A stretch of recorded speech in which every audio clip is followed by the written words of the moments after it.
पिछले वीडियो में हम पढ़े थे कि माइक्रो और मैक्रो इकोनॉमी क्या होता है। आज हम पढ़ेंगे कि जीडीपी क्या होता है, जिसे हम बोलते हैं ग्रॉस डोमेस्टिक प्रोडक्ट या सकल घरेलू उत्पाद।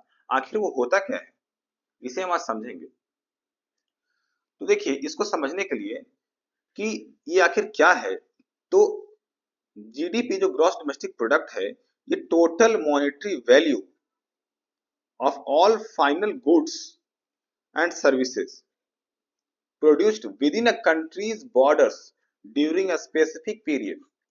जैसे मान लीजिए कि ये भारत है।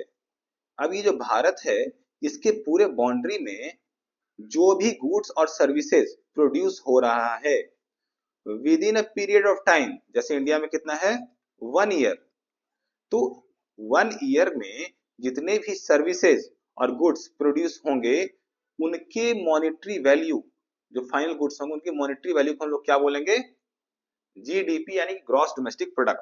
यहां पे आपको ध्यान रखना है कि क्या है ये फाइनल गुड्स, नॉट इंटरमीडिएटरी।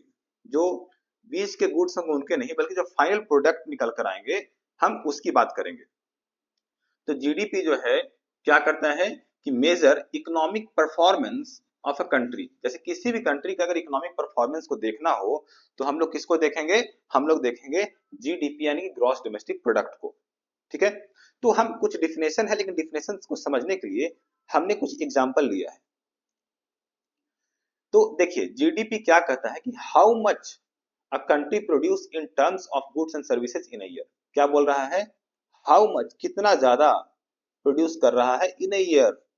तो जैसे प्राइमरी सेक्टर ये हो गया, फार्मर्स, फैक्ट्री, सेकेंडरी और टर्शियरी। वैसे ही क्वांटिनरी बाकी जितने सेक्टर होते हैं सबको हम काउंट कर लेंगे, और सारे का एक साल में जितने भी प्रोड्यूस करेगा फाइनल, उसको ऐड करने के बाद जो वैल्यू आएगा उसको हम लोग क्या बोलेंगे, जीडीपी यानी कि ग्रॉस डोमेस्टिक प्रोडक्ट यानी सकल घरेलू उत्पाद।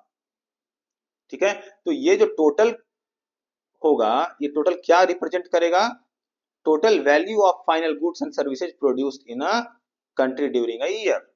ठीक है, ऐसे ही देखिए कि आखिर इंडिया के बारे में है कि if you talk about India, it's GDP represent क्या करता है, total value of everything produced in India. जैसे कि agriculture, industry, IT, banking, construction, etc.